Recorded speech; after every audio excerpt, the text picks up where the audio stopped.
Hey everyone, my name is Tatiana James, and this is video 3 of my 4-part Amazon FBA video training series for beginners. Now, if you haven't yet watched videos 1 and 2, you can get free access by going to tatianajames.com/FBA or clicking the link in the description box of this video. Video 1 was about starting your Amazon FBA business to achieve financial freedom. Video 2 was all about product research, how to find viable products to sell on Amazon, and that entire video was a screen share. So it was a tutorial. I showed you how I do product research.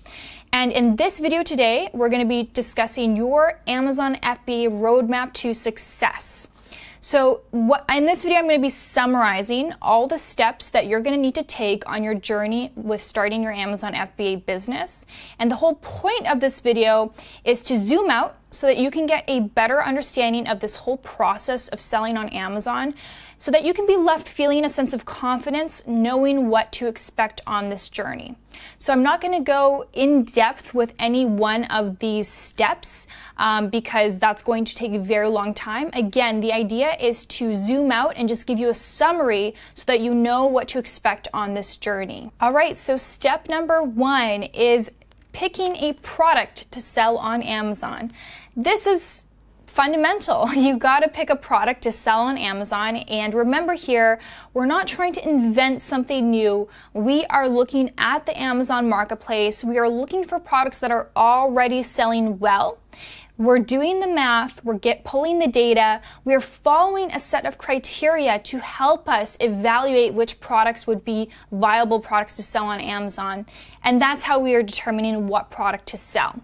And remember that video 2 was all about product research. So again, if you haven't watched that one, go back and watch it so that you can see how I do product research to help me find really unique and cool products to sell on Amazon. I will give you one tip though. After working with hundreds of amazing Sewing Machine students, these are students who enrolled in a program to teach them how to build an Amazon FBA business. Many people get hung up on step number 1, picking a product. Now, there are many reasons, primarily because they fall into analysis paralysis, which means that they have a very hard time making a decision, and it's because they become perfectionists. They're looking for this perfect product to sell on Amazon. And let me tell you this, I'm going to save you time. The perfect product for you isn't out there. You don't really know what you're looking for when you're looking for the perfect product. So my advice to you is to understand the value of time. Time is money. We've heard it before. And in this industry especially. So yes, you do want to follow the criteria. You want to make sure that you are doing your due diligence, using your brain to make an educated decision. But if you find yourself getting hung up on this and it's just taking you too long to make a decision, give yourself a deadline. By this date, you must make a decision so that you can move forward with the product and move forward with your business. You want to get started as soon as possible. What's more valuable than the money that you're going to earn with your first product is the experience that you're going to gain. Because it's your first time building this business, there's so much that you're going to learn. And this whole process that I'm explaining to you, that I'm summarizing for you, there's a lot involved in doing all of these steps. And so you're going to learn a tremendous amount through this experience. And you may not make $1 million from your first product or make a fortune. Most people don't. But with that experience, they can take that experience and then they can launch their second product and then their third and their fourth. Because again, it's a process and a process can be replicated. Except the second time you do it, you have more experience. So you tend to make better decisions and you're going to be able to really build your business profitably. So step number 2 is contacting suppliers and getting samples. So once you have chosen your product, okay, you might feel a little bit of uncertainty. You're like, I don't know if this was the product, but let me tell you, you're never going to feel 110% confident because again, it's the first time you do this. The second time you launch a product and the third time, you're going to have way more confidence because you have that experience. So you're going to feel you're not going to feel 110%, but you've got to move forward with your decision. And so now you have to contact suppliers. Where you decide to source your product is completely up to you. You can do it locally, you can do it internationally. The choice is yours. Once you have contacted at least 10 different suppliers, there is power in the numbers. It is important that you don't just contact one or two. They may not get back to you. They may not have the prices that you're looking for. You want to contact as many as you can. My recommendation is at least 10 different suppliers. Then once you have contacted 10, you're going to narrow that list down to your 3 favorite suppliers. How you do that is your choice. Maybe the suppliers who are the most responsive. Some suppliers really want your business, others don't.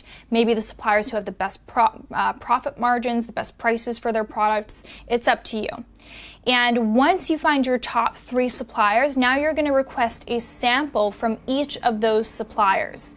Now this is really important. You don't want to skip this step. They're going to offer you a sample. You may have to pay for the sample. You may not have to pay for it. It will depend on the supplier, and you'll have to pay for shipping, of course. But it's important because you need to be able to see the product with your own eyes, feel the product with your hands, use your senses to determine the quality of this product. Remember, I've said it many times before, the name of the game on Amazon these days is quality. You want to be selling the highest quality product in your niche. You want to be able to sell at a premium price for that reason. So you want to look for the best supplier. And sometimes a higher quality product means that the cost per unit will be a little bit more, but it will be worth it long term if you're building a brand. It's going to help you generate way more positive reviews. And so you're going to request those samples so that you can compare all 3 samples side by side, determine which ones are great, which ones you may find that one sample is like totally useless, not high quality at all. And what I would also recommend is I would recommend ordering products, your competitors' products on Amazon. Because when you have these samples, you don't really have anything to compare them to. How do you know if these are good quality or not? My recommendation is to order the best seller on Amazon, their product. So whoever the best seller is for that product, order theirs. So they're going to be your competitor. And by ordering their product, you know that obviously it's a good quality product. That's why they're the best seller. And so now you can compare your samples to them. So there is a reference point here. Step number 3 is to decide on your supplier and place your first order. So once you've received your samples, now it's decision time.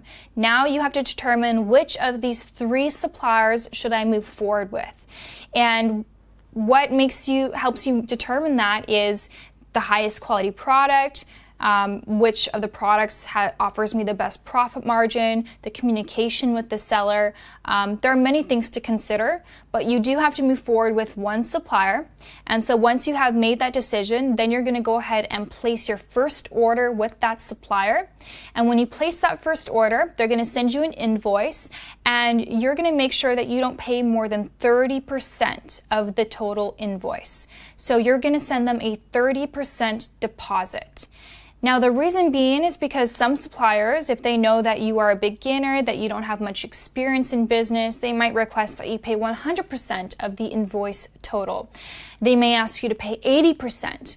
You don't want to do that. You want to pay 30% and not a penny more.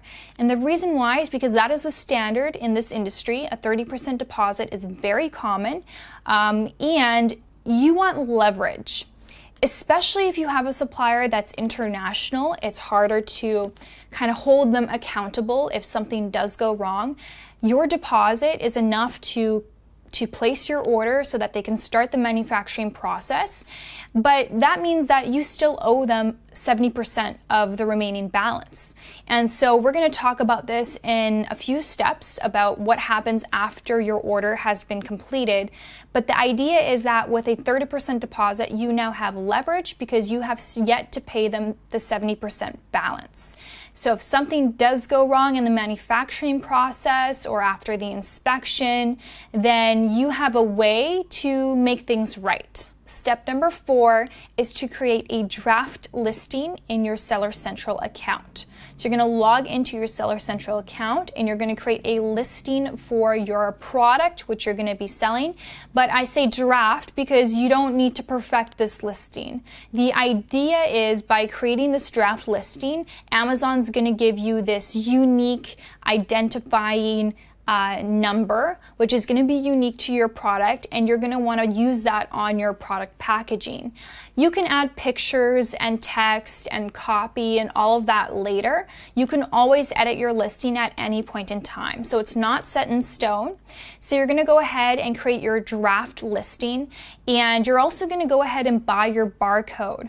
So if you are selling a product anywhere, it's helpful to have a barcode. That way you can identify your item in a fulfillment warehouse. And so you can buy your barcodes from GS1. And then you're going to use your barcode to create your Amazon listing. And then Amazon's going to give you something called an FNSKU number. And I know that that makes no sense right now, but it will once you get to the step. And you're going to simply put the FNSKU number on your product packaging. Okay, and that's what that does is that when your products get shipped to the Amazon warehouse, the Amazon employees will scan this barcode and they're going to know where those products need to be put. They're going to know that those products belong to you, to your business. So that's how they're going to identify your products. So it's important to have this label, and you're going to get that as soon as you create your Amazon listing. Step number 5 is to pick your brand name and create your logo and packaging. This can be a really fun step, so enjoy it. Don't stress out too much about picking your brand name. This is something that a lot of people get hung up on too. It's like not the end of the world. You know, it can be a generic thing. It can be very niche to whatever product you're selling. It's really up to you. You do want to make sure that nobody owns that brand name already by doing a trademark search. Very easy to do. Just Google trademark search. And you can just type in the name that you wish to use and see if anyone owns the rights to it. If not, you're free to use it, and then you can get your logo created. Where you do that is up to you. You can get it done on Fiverr.com, on 99 Designs. You can hire freelancers. If you have a friend who does graphic design, you can ask them to do it. You're also going to get your packaging done. So the packaging that's going to carry the product that you're selling to your customers. You can ask your supplier what kind of packaging they offer. So oftentimes if they're selling you a product, it's going to come with like basic packaging, which is free with the product. You may use that packaging and just simply modify some things, put your own logo on the packaging, your own text. Or you might ask them, hey, do you have any other packaging options? If you don't like the basic packaging that comes free with the product, they may have other packaging options for you, but it will just cost a bit more money for those options. Regardless, you ask the supplier what kind of packaging they offer, and then they will give you kind of like a template, or they're going to give you the dimensions of the packaging, and then you could hire a designer to go ahead and create that packaging design for you. And then you're going to send that design to the manufacturer. And then the manufacturer will simply be able to print that design on the packaging and make everything look really great. Step number 6 is working on your pre-launch. So by now you've placed your order with the manufacturer. There's going to be, say, a 30-day lead time. You know, you ask the manufacturer how long it's going to take until the goods are done. Usually it takes around 30 days for them to manufacture a product. It does depend what you're sourcing, where you're sourcing from, so you just ask them. But this is not 30 days to just sit back, kick your legs up and just relax. No, this is really valuable time. This is time to be working on your pre-launch, meaning before you launch your product on Amazon. So during this time, you can go ahead and you can improve your Amazon listing. Since we had previously just created a draft, you can get some cool product images done. You can create some copy for your listing. You can also spend this time to be building a list, building an email list or a Facebook Messenger list or even a social media following. So this is something that people often skip. You don't have to do this to sell on Amazon. You can get by without doing this step. It is going to be a bit of extra work, but hey, you know what? This is a huge advantage. Yes, you're going to be putting a little bit of extra effort, but you're going to get a competitive advantage amongst other sellers who haven't done this. And so what this means is if you're going to be building a presence on social media for your brand, you could maybe start an Instagram page or a YouTube or Facebook. It's going to depend on your demographic, who are your customers. You should know by now who it is that you're trying to target with your product. Who are you selling to? Are you selling to women ages 19 to 25? Are you selling to men ages 45 to 65? Like, you have to know who it is that you're selling to. And by understanding this, you can better identify where are they spending their time when they're on social media. Are they spending their time browsing Facebook? Are they watching YouTube videos? Are they hanging out on TikTok, on Instagram? You don't have to do every single social network. That is going to be very overwhelming. Just pick one. And that's why understanding who it is that your target audience is important. Because if you get it right, then you'll know which platform they're spending their time on. Then you can focus on creating content and doing things like leveraging influencers to help you market your brand. And at this point, you're not selling anything, right? So you're trying to build a mailing list. Offer something of value to people in exchange for their email address. Now, this may not make any sense, but this is an extra step that I have other videos on YouTube where I go into detail about this. You can definitely check them out on the Tatiana James YouTube channel. The point of the pre-launch is to start building up hype.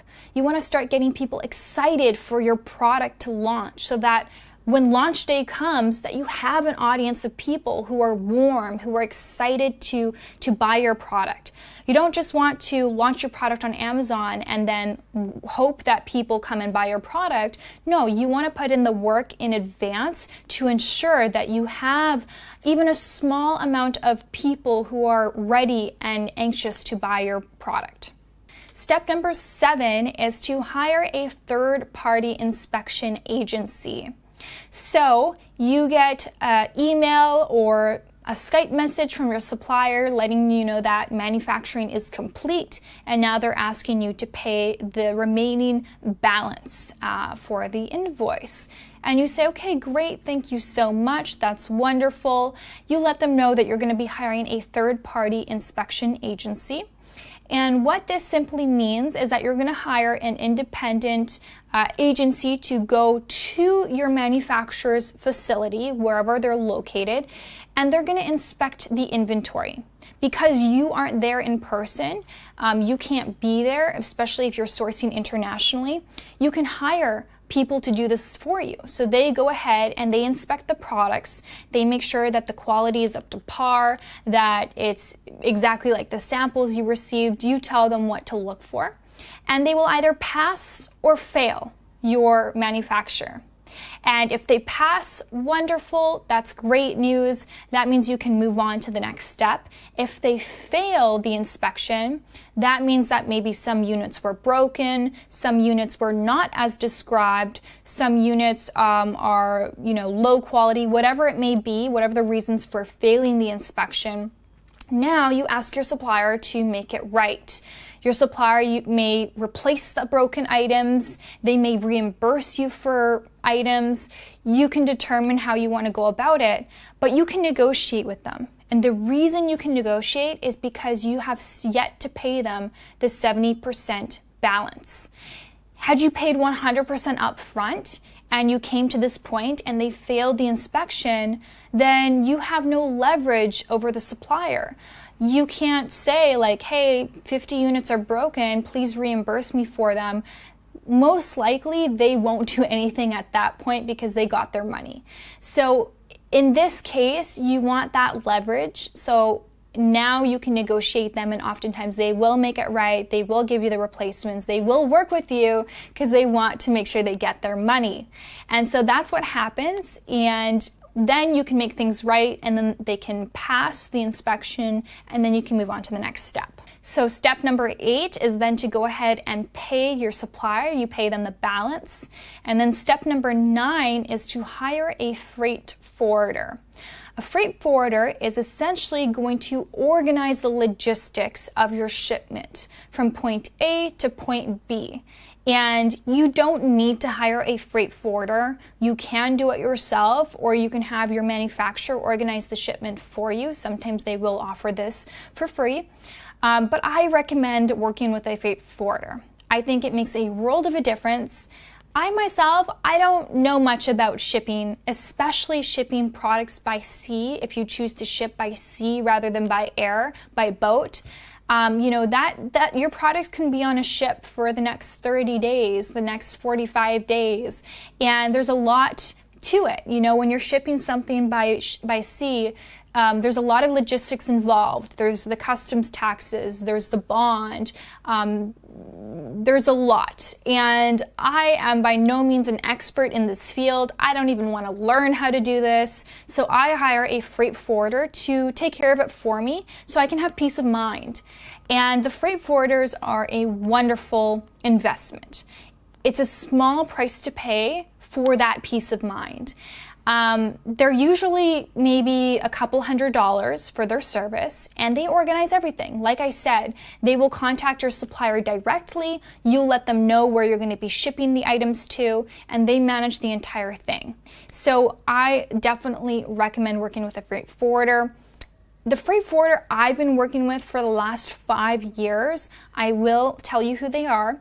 And the reason being because I know that many people recommend some of these big freight forwarding companies, these big names, and they can be more expensive. So when I say the freight forwarder is usually a couple $100s, and you guys go and Google it and you find that it's more expensive than that, it's probably because you're looking at one of those big companies where they need to be more expensive to make a profit.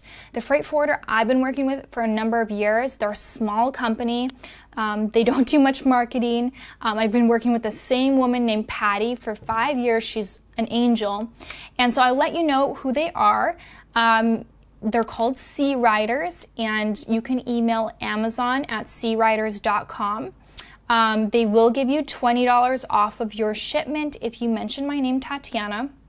And I have just done a little tiny partnership with them for this because I've been sending a lot of people their way, and they appreciate that, and they want you guys to get the best deal. So check them out. If anything, you can ask them for a quote, but I definitely recommend working with a freight forwarder regardless of who you choose to work with. Step number 10 is to create an inbound shipping order on Amazon Seller Central.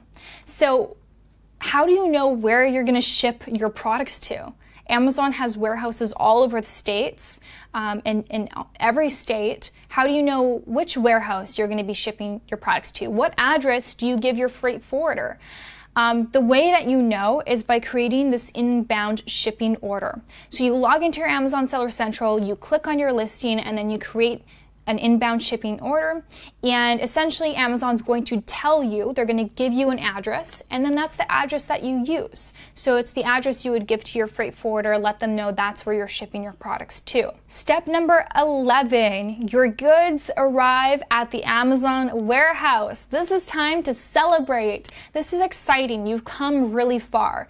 You came from thinking about this idea of starting an online business and envisioning what it could create for you in your life to actually taking action and doing something about it instead of just talking, to now actually having your products arrive at the Amazon warehouse. You did it. So celebrate this. You've got to celebrate these steps because nobody else is going to do it for you. Reward yourself. Take care of you. You earned it. Step number 12. Okay, so it's time to market your products. As I said before, you could have the best product in the world, super high quality, super high value, But if you don't know how to do marketing, nobody's ever going to see it. They're not going to have the opportunity to buy your product. And I say opportunity, I say this for a reason, because in order for someone to give you their hard-earned money for a product, it's because they see value in that product. I'm not going to buy this iPhone case and spend my money on it unless I think it's worth the money. And so you are giving people an opportunity to buy something that they think is valuable enough for them to buy. So you are literally exchanging value, right? It's in different form. They exchange value in the form of cash. You exchange value in the form of a product. It's a beautiful thing. So marketing is very important. You're going to be turning on your Amazon advertising. So when you're using FBA, Amazon FBA, that's what this whole process is, right? Fulfilled by Amazon. Amazon gives you this opportunity to use their advertising platform. And what it means is that they have this thing called pay-per-click advertising, where you can set up these ads so that shoppers on Amazon can see your product listing, and it gives them the option to click on that listing. And you don't pay for that advertisement until someone clicks on your listing. So it's a pretty good deal. So you're going to turn on those Amazon ads so that you can start getting seen by customers, because otherwise, when you first launch a product, you're going to be on like page 20 of the search results. And I don't know about you, but for myself, when I'm buying something on Amazon, I'm usually not willing to go past page number 3 before I make my buying decision. So by using Amazon ads, you're going to be able to get seen on page 1, page 2, depends on what your bid is, but you're going to be able to get seen, especially in those early stages when you're a brand new Amazon seller. You're also going to sign up for Amazon's early reviewer program.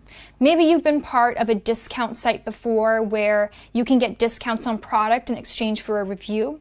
Well, Amazon has their own discount program embedded into their system, where they select the best Amazon shoppers or people who always give really great reviews, really thorough reviews, and they invite them to this program, and you can sign up for it so that you can give some products away at a discount and you can get those early reviews. Now, it's important to get reviews on your Amazon listing, because when you build reviews, you're building social proof.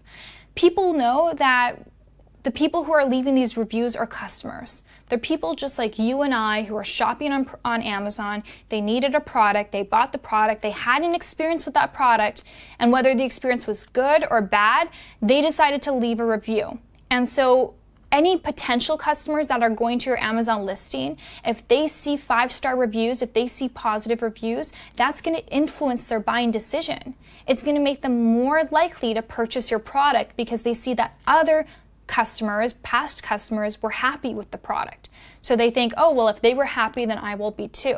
Now, if you have negative reviews on your Amazon listing, like 2-star reviews saying that the quality was bad or that it broke, which is why we want to make sure we have the highest quality product, then that's also going to influence their buying decision.